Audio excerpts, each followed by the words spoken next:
History کے student کو پتہ ہونا چاہیے یہ عصری جو علوم ہیں جن کو ہم دنیاوی علوم کہتے ہیں ان کا مرکز یونان رہا ہے، اور یونان کی اس وقت کی زبان عبرانی اور سریانی ہوا کرتی تھی۔ آج جو علم دنیا میں عصری علوم پایا جا رہا ہے یہ یونان سے مسلمان نے لے کر یورپ کو دیا ہے، کیونکہ ان کی جو زبانیں تھی وہ زبانیں دنیا سے ختم ہو گئی۔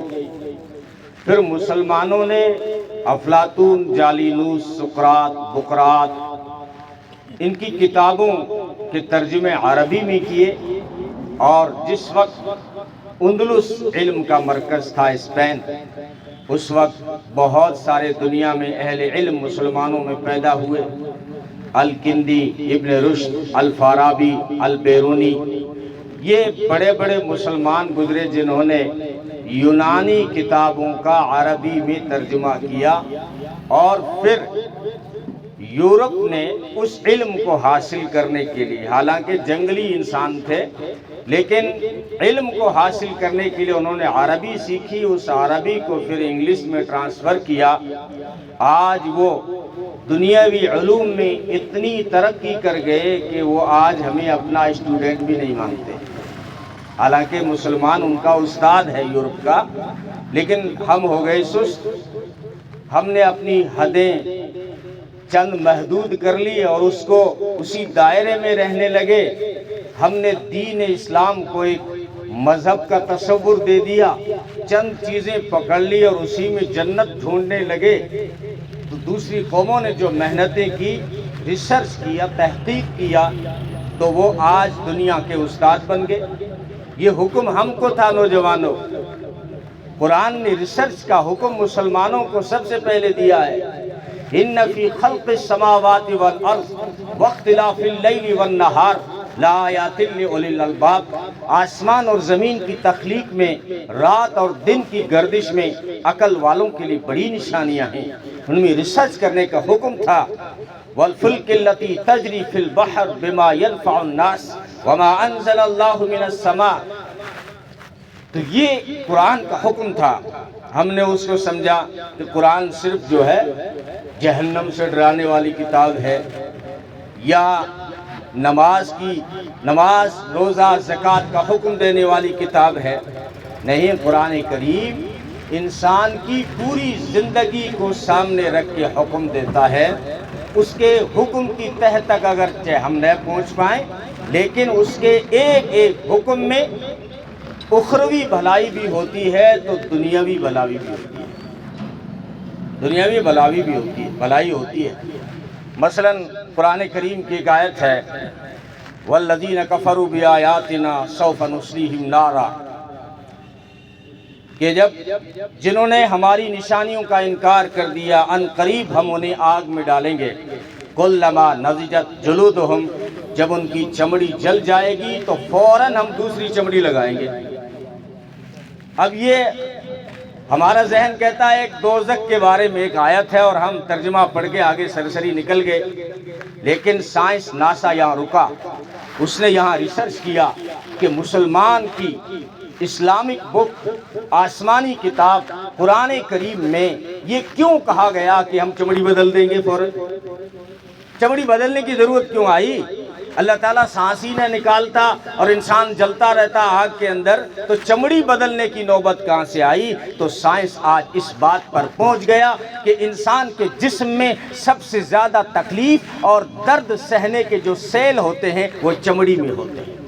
قرآن نے بہت پہلے جواب دے دیا تھا، آگے اسی آیت میں فرما دیا تھا لِيَذُوقُوا الْعَذَابَ، ہم چمڑی اس لیے بدل رہے تاکہ یہ عذاب زیادہ چکھے۔ یہ زیادہ کب چکھے گا؟ جب چمڑی نہیں آئے گی، کیونکہ درد اور تکلیف کے سیل چمڑی میں سب سے زیادہ ہوتے ہیں۔ جو قرآن کریم کا ایک انداز ہوتا ہے کہ وہ ہمیں حکم دے رہا ہوتا ہے اور اسی میں ہمارے لیے دعوت فکر ہوتی ہے، چھوٹی سی چیزوں میں وہ دعوت فکر دیتا ہے اور سائنس کو حیران کر کے رکھ دیتا ہے۔ افلا ینظرون الی الابل، کیا تم نے اونٹ کو نہیں دیکھا؟ اب اس میں کیا عجیب بات تھی یار، اونٹ ہی۔ اب قرآن کریم جیسی پاکیزہ مقدس آسمانی کتاب وہ انسانوں سے کہہ رہا ہے کہ اونٹ میں غور و فکر نہیں کرتے۔ بھائی اونٹ میں ایسی کیا چیز ہے؟ تو آج سائنس پہنچا ہے وہاں پر کہ باقی سارے جانور وٹامن خوراک سے حاصل کرتے ہیں، اونٹ اپنے اندر وٹامن پیدا کر لیتا ہے۔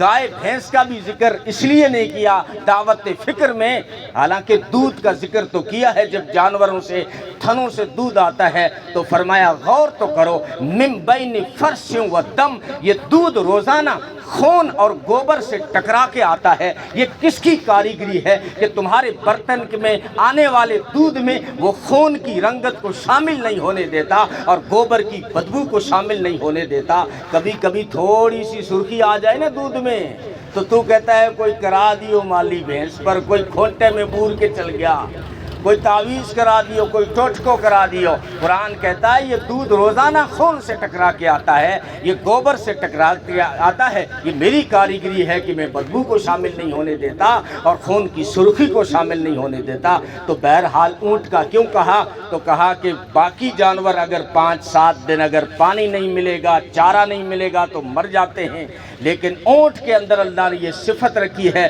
کہ 7 اور 8 دن اگر اس سے پانی نہ ملے یا کھانا نہ ملے، وہ کیا کرتا ہے؟ پڑھا لکھا نہیں، اسکول نہیں گیا، قدرتی نظام ہے کہ وہ اپنے اندر کی چربی سے پیاس بھی بجھا لیتا ہے اور بھوک بھی مٹا دیتا ہے۔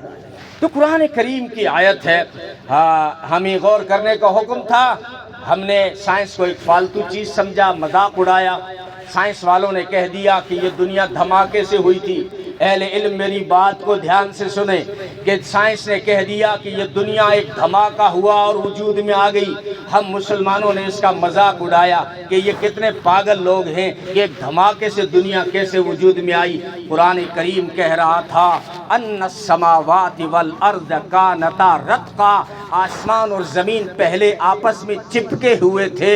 اور ایک حدیث کو بھی سامنے رکھو تو حدیث کہہ رہی ہے جب آسمان اور زمین کا یہ وجود نہیں تھا تو اللہ کا عرش پانی پر تھا، اور پھر آسمان اور جب زمین بنے تو دونوں آپس میں چپکے ہوئے تھے۔ اب قرآن کہتا ہے فَفَتَقْنَاهُمَا، بس ہم نے اچانک ایک لمحے سے کم وقت میں آسمان اور زمین کو جدا کر دیا۔ 7 زمینیں ہیں، 7 آسمان ہیں، وہ کہہ رہا ہے ایک گھڑی بھی نہیں لگی میں نے جدا کر دیا، دھماکہ نہیں ہوا ہوگا۔ 7 زمینیں نیچے بٹھائی ہے، پانی کو نیچے پٹکا ہے، پانی اتنا اونچا تھا کہ 7 آسمانوں کے اوپر تھا، اللہ کا عرش پانی پر تھا۔ جب زمین کو بچھایا ہے پانی پر، 7 زمینوں کو پانی پہ پٹکا ہے اور آسمان کو وہاں کھڑا کیا ہے، دھماکہ نہیں ہوا ہوگا۔ فَفَتَقْنَاهُمَا، اس میں ہم نے غور نہیں کیا۔ قرآن کہہ رہا تھا کہ ہم نے اچانک ان کو جدا کر دیا۔ تو بہرحال میں کہہ رہا تھا سقراط سے کسی نے پوچھا کہ موت سے بھی کوئی سخت چیز ہے؟ تو سقراط کہنے لگا یار موت سے سخت تو زندگی ہے، موت سے سخت زندگی ہے کہ جوان بیٹوں کے غم جھیلنے پڑتے ہیں، کبھی ماں کا دکھ اٹھانا پڑتا ہے، کبھی بھائی کی جدائی کا غم اٹھانا پڑتا ہے، یہ موت سے بھی سخت ہیں، یہ سقراط نے کہا تھا۔ تو بہرحال ہم